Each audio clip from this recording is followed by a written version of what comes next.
Hello everyone and welcome to this lesson. Today we'll be looking at Introduction to Fractions. In this video lesson we'll be looking at what fractions are, the different parts of a fraction, and types of fractions. So first let's look at what a fraction is. What is a fraction? In very simple terms, a fraction can be said to be a part of a whole number or object. Let's try that. So a fraction can be said to be a part of a whole number or object. Let's consider this situation. A student took part in a test. The maximum score in the test is 20 marks. But out of the 20 marks, the student ended up getting 17 marks. Did the student get the entire score? No. The student got a part of the entire score or a fraction of the entire score. So 17 is a part of the whole number, which is 20, right? In another situation, a mother went to the market and came back with an apple, okay? So she came back with one apple and she decided to give it to her two children. They expected to share the apple equally. So if we divide this apple into two, each child is going to take one part of this apple. So this means each child is taking a fraction of the entire apple. One child is taking this fraction, the other child is taking this fraction. Fractions can be written in mathematical terms, comparing the entire value to the part that is being taken. For example, this child is taking this part of this apple, right? So he's taking one out of two parts. The mother shared the apple into two, and the child is taking one part. So we can call this one out of two parts. And this is also one out of two parts. So we have written this situation in mathematical terms, 1 over 2. Also in this situation, this student got 17 marks out of 20 marks. This can be written as 17 out of 20. So we have been able to write this situation in mathematical terms as a fraction, right? So remember, a fraction is a part of a whole number or object. Now let's look at the two parts of a fraction. A fraction basically is made up of two parts. Let's consider it. The first part of the fraction we're going to be considering is the numerator. So the first part. So the numerator of a fraction is the number that is found above the division line. The numerator is the number above the division line, and the second part of this fraction is called the denominator. The denominator is the number below the division line. So if we have a situation like this, 2 over 3, this is a fraction, right? The number above the division line is the numerator, and the number below the division line is the denominator. So these are the two basic parts of a fraction. Now going further, we're going to look at the different types of fractions. The different types of fractions depend on the numerical magnitude of the numerator and the denominator.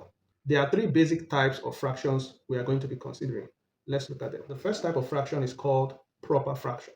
This is a fraction whose denominator is larger than the numerator. So why this is called proper fraction is because when the larger number is at the bottom, it makes sense because it's able to carry the smaller number. So let's look at an example. 2 over 5. 2 over 5. The denominator is 5 and it's larger than the number on top. So it makes sense, right? It makes sense for a larger number to carry a smaller number. That's why it's called proper. Another example is 5 over 12. 5 over 12 is also a proper fraction because it makes sense for a large number to carry a small number. I'd like to see your own example of proper fraction in the comment section of this video, right? I'm giving two examples. I'd like to see one example from you. The second type of fraction is called improper fraction. An improper fraction is a fraction whose denominator is smaller than the numerator. So it is called improper because it doesn't make sense for a small number to struggle to lift a big number, right? It doesn't make sense. Example, 6 over 4. 6 over 4, 4 is a smaller number and it's struggling to lift 6. 6 is quite bigger, right? So it's not proper, it's not nice. That's why it's called improper. The next is 15 over 7. 15 over 7 is an improper fraction because the smaller number is struggling at the bottom to keep the larger number at the top. It's not proper, it's improper, right? So I'd like to see your own example of improper fraction in the comment section of the video. The final type of fraction that we have is called the mixed number or mixed fraction. A mixed fraction contains a whole number and a proper fraction. Let's write that down.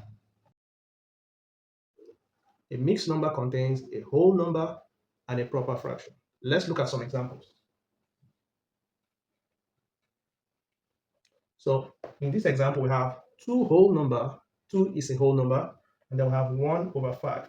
So when you look at 1 over 5, 1 over 5 is a proper fraction, right? So whole number, proper fraction. Another example is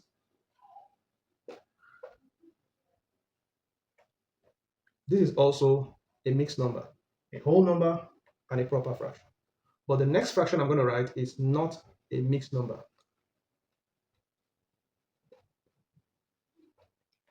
3 whole number, 4 over 3.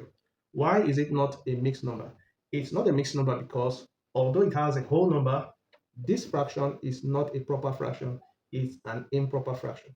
So a mixed number cannot contain a whole number and an improper fraction. Okay, so you need to be careful with this kind of situation because you might be given a question where you're expected to convert an improper fraction to a mixed number. So if you do that and you end up having a whole number and an improper fraction, your answer is wrong. Okay, so just as I've said, it is possible to convert improper fractions to mixed number. This is going to be the topic of our next video in this series. If you want to watch the entire lesson that I've done on fractions, decimal, and percent, all you need to do is locate the playlist of this YouTube channel and then scroll down to the playlist on fraction, decimal, and percent. You're going to find all the lessons that I've done there. Thank you so much for watching up to this point. If you enjoyed the lesson and you want to see more tutorial videos like this on this YouTube channel, please like this video, leave your comment in the comment section, and also subscribe to this YouTube channel for more math content. See you in the next video. Bye.